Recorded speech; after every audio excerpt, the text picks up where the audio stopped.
हजारों फुट ऊंचे पहाड़ या फिर हजारों फुट गहरी खाइयां, न पेड़ पौधे, न जानवर, न पक्षी, हड्डियों को गला देने वाली ठंड। हम बात कर रहे हैं सियाचिन की, जो 76 किलोमीटर लंबा दुनिया का दूसरा सबसे बड़ा ग्लेशियर है और हिमालय के काराकोरम रेंज में है। सियाचिन दुनिया का सबसे ऊंचा युद्ध क्षेत्र है और सामरिक रूप से भारत के लिए बेहद महत्वपूर्ण है। यह ऐसा युद्ध क्षेत्र है जहां दुश्मनों की गोलीबारी से ज्यादा मौसम की मार से सैनिकों को जूझना होता है।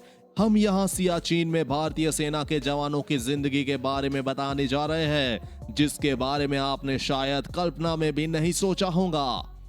20,000 फीट की ऊंचाई पर से दुनिया के सबसे ऊंचे रण क्षेत्र के हर कदम पर मौत का खतरा है। सियाचिन में अक्सर दिन में तापमान 0 से 40 डिग्री नीचे और रात में -70 डिग्री तक चला जाता है। पूर्व में चीन की सीमा लगती है और पश्चिम में पाकिस्तान की।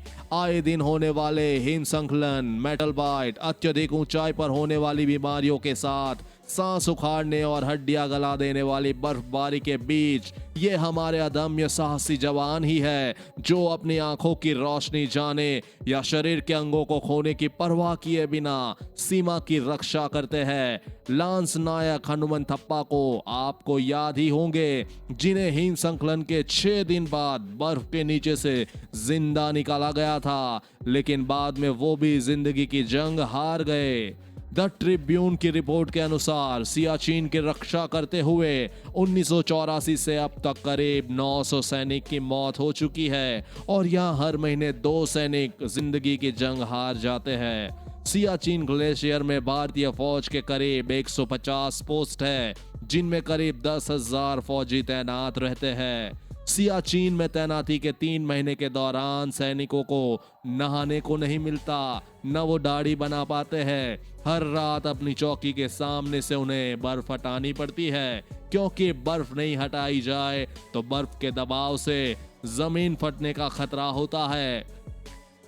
आप खाना पीना छोड़ सकते हैं, आपको नींद न आने की बीमारी हो सकती है। यही नहीं, आपकी याददाश्त भी जा सकती है। पानी पीने के लिए बर्फ पिघलानी पड़ती है। हाथ में डबल दस्ताने पहनना जरूरी है ताकि चमड़ी राइफल के ट्रिगर को नहीं छुए। अगर आप खुले हाथ राइफल के ट्रिगर को छूते हैं तो यकीन मानिए सिर्फ 15 सेकंड में ही आपके शरीर का यह हिस्सा सुन्न पड़ सकता है।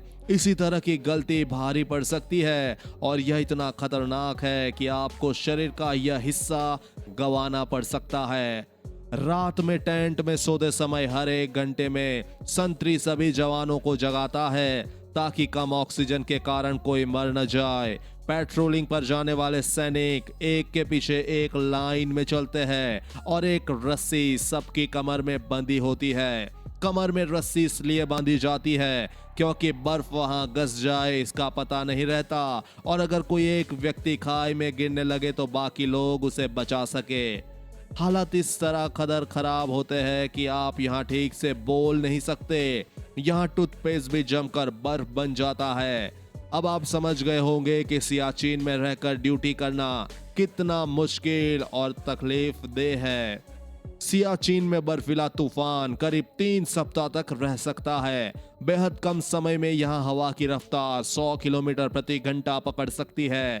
जिस समय तूफान चल रहा होता है, सैनिक बेलचाल लेकर बर्फ हटाने में जुटे होते हैं। जी हाँ, अगर वो ऐसा नहीं करेंगे तो जल्द ही चौकी इतिहास में तब्दील हो सकती है। दुनिया के सबसे ऊंचे रण क्षेत्र सियाचिन में भारत और पाकिस्तान की फौजें पिछले 3 दशक से आमने सामने डटी हुई है। 1984 से पहले सियाचिन में यह स्थिति नहीं थी।